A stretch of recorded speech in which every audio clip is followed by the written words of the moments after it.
This video is brought to you by BossRootin.com and check out ProBoxingSupplies.com, PowerPerformanceProducts.com, and you're watching MMAinterviews.tv.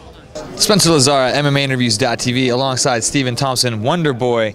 Wow, that was impressive for your UFC debut. Talk us through that kick that you landed. Well, it's a lead leg round kick, and not a whole lot of people throw it actually, in MMA. But it's very, it's very unassuming and very, people, they really don't expect to have a lot of power on it because it's with the front leg.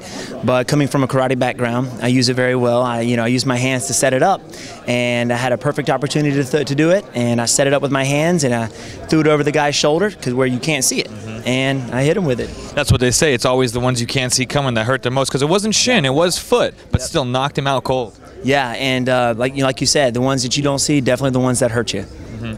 Where does that rank? I know you have a plethora of knockouts, like 40 knockouts or something. So where does this one rank in your UFC debut in those knockouts? Man, since it's the UFC and it's on a big stage, I would say it's the top 3. Actually, I would say it's number 1 actually, because it can't get any bigger than this.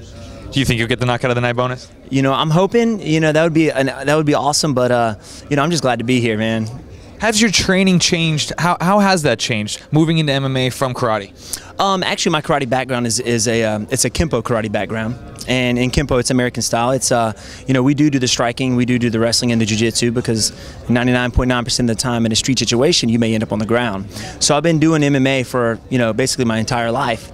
It's just that my sister and my dad fought kickboxing, and they were kind of my inspiration to do that. And at the time, kickboxing was really big. So the majority of my fights have been kickboxing the last, 6 years, and I ended up having a knee injury, and I was out for 3 years. And I decided to make the choice to, hey man, let's use these other skills that I have, and let's go to MMA. And here I am. Talk about that quickly, just your role coming in and making it here to the UFC.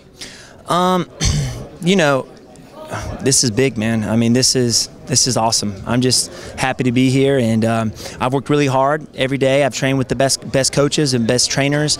Thomas Lee is my wrestling coach, and Carlos Machado is my brother-in-law and jiu-jitsu instructor. I've trained with, George St. Pierre, he's one of my training partners, and the guys at TriStar Gyms, Rashad Evans, Nate Marquardt, and those guys have definitely helped me get to where I am today. So, you're from South Carolina. Came out unscathed in this fight. So how exciting, make a case for yourself to be on UFC 145 right there in Atlanta.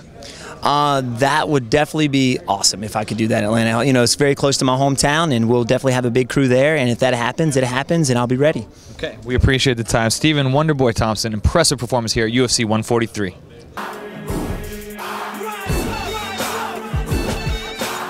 Godspeed and party on.